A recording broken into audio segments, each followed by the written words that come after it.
guys, welcome back to my channel. It's most likely welcome because I don't have that many subscribers right now. So hi, my name is Habiba. I'm an Egyptian Muslim and welcome to my prepping for Ramadan video. Ramadan actually starts in 2 days. I feel like every year Ramadan comes around and I'm just a little bit more prepared and I take just a little bit more advantage of the month every year. And so I kind of just want to show you guys the system that I've got going on this year because I feel really good about it.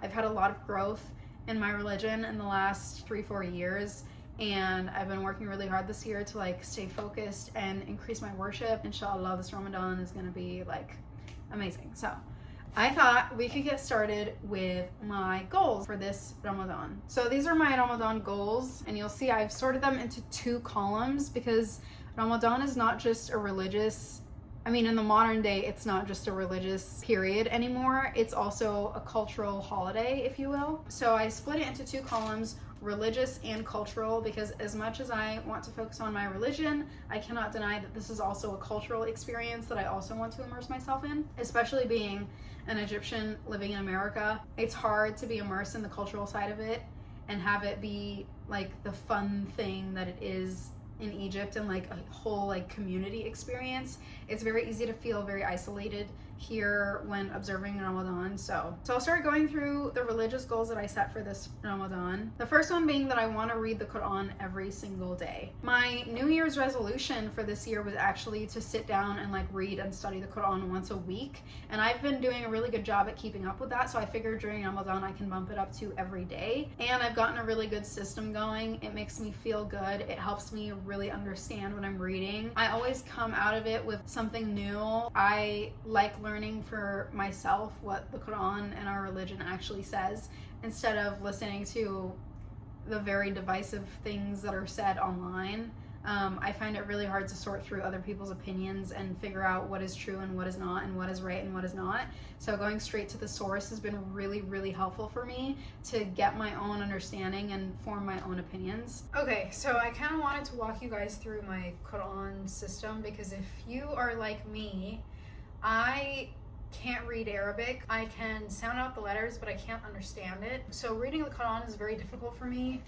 And I'm not the kind of person that can just like open up the Arabic Quran and just like start reading. I have to do kind of like a mixture of things to get as much from the Quran as I'm able to do. So this is basically my setup. I have this Tajweed Quran, and it has the Arabic and the English on the sides, as you can see. And then I have the clear Quran, which is just a fully English Quran. This translation is pretty popular and I like it, so I have this one as well. And then I have my phone. I have the iQuran app, and this is important because again, I can't read. So what that ends up meaning is that I have to listen. I have this little notebook here, and every time I go to study Quran, I basically write down about 2.5 pages worth of surahs that I'm going to work on that day. And I've been working from back to front, not front to back, because I wanted to start with the surahs that I'm familiar with. So like the next time I would sit down, I would do this surah, this one, and this one. And that would be like enough for me for one sitting. And this takes me about, I want to say like half an hour to get through these using my system. So what I do first is I play a recording on my phone and follow along with my finger with the Arabic words. I know just enough Arabic that I can follow along to a recording, but I can't understand the words and I can't read them by myself. And then I read 3 translations. I read the translation that shows up on my Quran app with the recording that I listen to, and then I read the translation from this book, and then I read the translation from this Quran. The 3 translations are slightly different, wordings are slightly different, interpretations are just very slightly different. They do align on like the general idea of the surah though. And so once I have listened to the surah, followed along, and read all 3 translations, then I go into my notebook and basically write down what I took from the surah. I especially write down things that I haven't heard before, or just things that I think are important. Basically, I'm not going to go too far into it, and this usually takes up about a page. of writing here. So that's my system. That's how I've been working through it. As I said, this all takes like half an hour to get through like 2.5 pages. Right now I've been doing it once a week, but during Ramadan I plan to increase that to once every day, which half an hour a day I think is still very doable. Another one of my religious goals is to replace idle content consumption with religious or Islamic content consumption. I know a lot of you have heard of Imam Omar Suleiman, and he does a Ramadan series every year, I believe, and he just releases one short little video every day about a certain topic in Islam. For the last like week or two, I've been working through last year's, the 2025 Ramadan series, but this year I want to stay committed about it, and I want to keep up with his videos on a daily basis. Also, listening to Quran is like really good. Even like just Muslim content creators that create, you know, normal beauty content, fashion content, lifestyle content, anything like that, so long as they're Muslim, that counts for me for this Ramadan. The next one that I have down is to break my fast with something small, go pray Maghrib, and then come back and have the full meal. I personally, my whole life, have been in the habit of just Maghrib comes around, we break our fast, we eat the whole meal, and then we pray afterwards. The problem with that is that you get really tired after eating, and it makes it so much harder to get up and pray.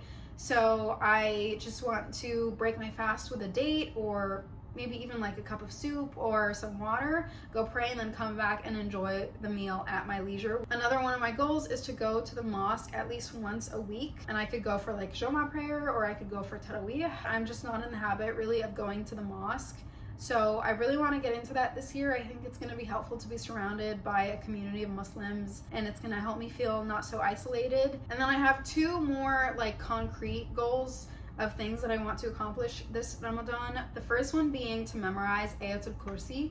I used to have this memorized. Like 10 years ago I had this memorized, and I used to say it every day, and I have since forgotten it, which is really something I'm embarrassed about, and also I'm like something I'm disappointed in, because I feel that it's so much harder for me now to memorize things, and I wish I had just kept up with saying it so that I wouldn't have had to re-memorize it in my adulthood and missed out on so many years of saying it and the blessings that come from reciting it. But it's really time to put that shame aside. The other thing that I want to memorize is the du'at for breaking your fast.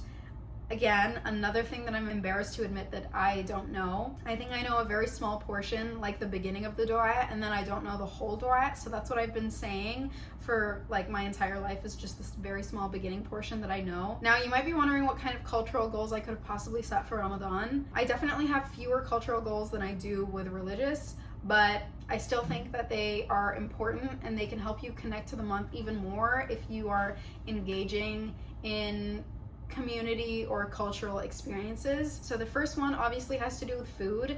If you are Muslim, you know that food is actually a big deal in Ramadan. It's kind of ironic because obviously we're fasting, so we're spending most of our time not eating food, and yet there is such a huge focus on eating food and making food. Muslim families really like to go all out for Ramadan and cook like their biggest, most impressive dishes: maqluba, mahshi, kabsa, fatta, all those kind of like big dishes that take a long time to prepare.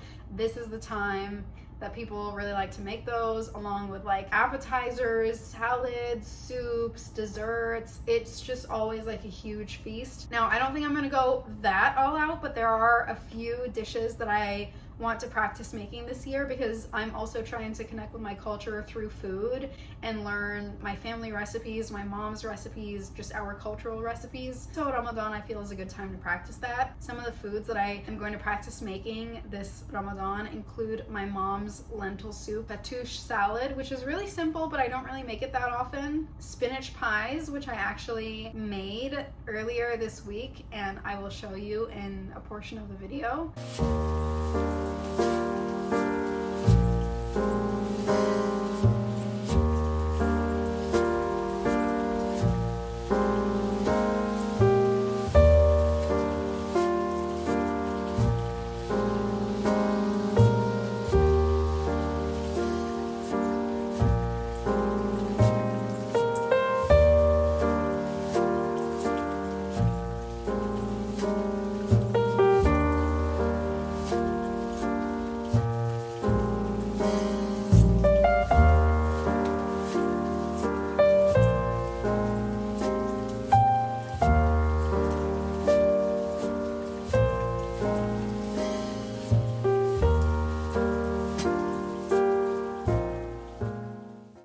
cultural goal is to keep up with watching an Egyptian Ramadan TV show. In Egypt, we have lots of TV shows that come out during Ramadan, and they come out with one episode per day of the whole month. It's a big deal in the country that you like pick one show and you watch an episode every day at dinner time as they're being released. It's just a cultural experience that is unique to Egypt, I think. I used to partake in this, you know, with my family when I was younger. We stopped doing that a long time ago, and it's just another experience that I want to revive and another tradition that I want to revive in my family. And then the last cultural goal that I have for this Ramadan is to either host or attend one big iftar party. I do think it's important to reconnect with friends and community and family during this time. So the nice thing about Minnesota is that there's so many Somalis that we have like stores at our local malls where they sell like abayas and Arab perfumes and like all this fun stuff, because there's such a huge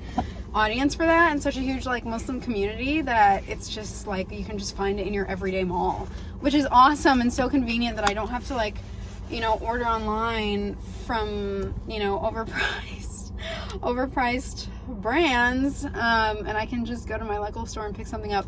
But the lady in there was the sweetest Somali lady. She was so excited that I was like buying a abaya, and I picked one out. It's super nice, and she gave me a second one for free because she was like so excited. So I'll show you guys when I get home, but I'm really happy. Okay, so I just got back from shopping and I'm gonna show you guys the abayas that I got.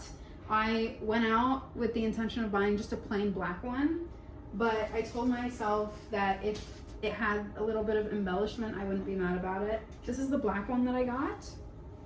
I think it's really pretty.